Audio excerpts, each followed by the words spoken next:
Let me be the one who can take you from all the things you've seen. And if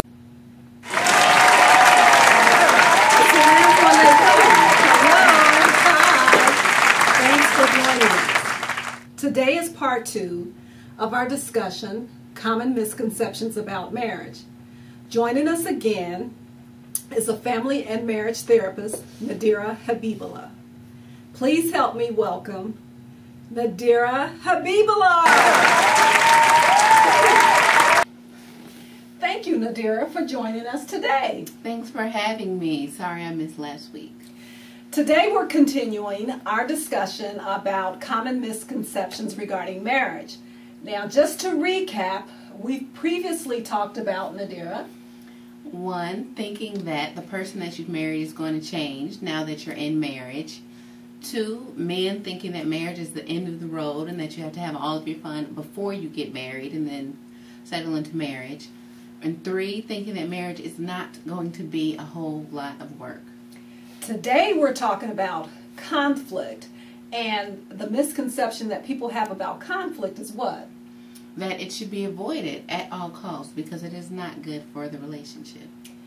As a matter of fact, the #1 predictor of couples who are more likely to divorce are those couples who habitually avoid conflict. Now, in the beginning, when we first get married, we avoid conflict often because we're in love. And we think that part of being in love is always agreeing. Later on in the marriage, we avoid conflict because everything just seems to get blown out of proportion. And, you want to just discuss one simple thing and, gee, the whole bag is thrown in there. There's a cartoon where the couple, they go to a marriage therapist and they tell the therapist, they say, well, we don't talk anymore. And the therapist says, well, why? We figured out that when we talk is when we fight.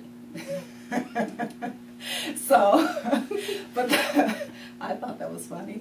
But what the research shows is that successful couples are those couples who have learned to manage their conflict. You're going to have conflict. The issue is how you manage it. Now, the second misconception deals with independence. And Nadira, could you tell us about that? A lot of people think, especially with Muslim women, that once you get married, you lose your independence and you automatically become, just an extension of your husband, and that you have to completely change the person that you used to be into, this smaller, more inverted version of yourself. And that's definitely not the case. You can say a little more about that. And one thing that we were talking about is you often reflect back and you say, well, hey, wait a minute.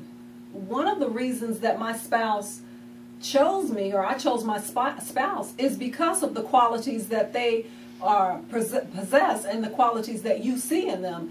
And so we just want you to know that once you get married, after you get married, continue to nurture your interests, your hobbies, things that define you, that you like. Because in doing that, you help the marriage to continue to grow, change, and just be interesting, because nobody likes to be stagnant or just stuck. Now, the third misconception we want to talk about today is that your spouse has to replace your friends. It seems like a lot of times when people get married, their friends notice a week, 2 weeks, a month into the marriage that, hey, what happened to him, what happened to her? They're not coming around as much, they don't call as much because, they're so caught up in each other. And that's fine, in the beginning you're so happy and that's wonderful. But at some point, you're going to need to reach back out to your friends and keep those connections that you have. Maybe not in the same way that you did when you were single, because you're not single anymore, but you still need to have your girlfriends. Guys still need to have their guy friends, because your spouse, this man that you've married, is not the same as your girlfriend. This woman that you've married is not the same as your guys that you kick it with. And you trying to put whatever you used to do with your group of friends into your spouse is not going to work, because they're two completely different people. And I would agree with Nadira, because one thing that we know is this: guys definitely need their guy time.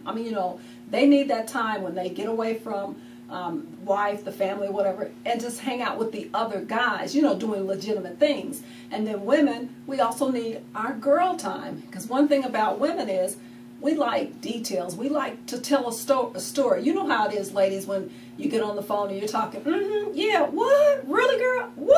I can't believe, yeah. Haven't said much of anything the whole conversation, but the, yeah, what? And then once you get off the phone, though, you can exhale. Oh, I feel so much better. Men, a lot of times, don't want to hear that. When you talk to men, their issue is, okay, what's wrong? What's broken? How can I fix it? What can I do? So they're thinking, you know, make your point. What is the point here? And women, we just want to, you know, tell a story. We want to go all around the park and see all the scenery and everything, and then tell them what we saw at the end. Men are like this. Look, I want to get from point A to point B. That's it.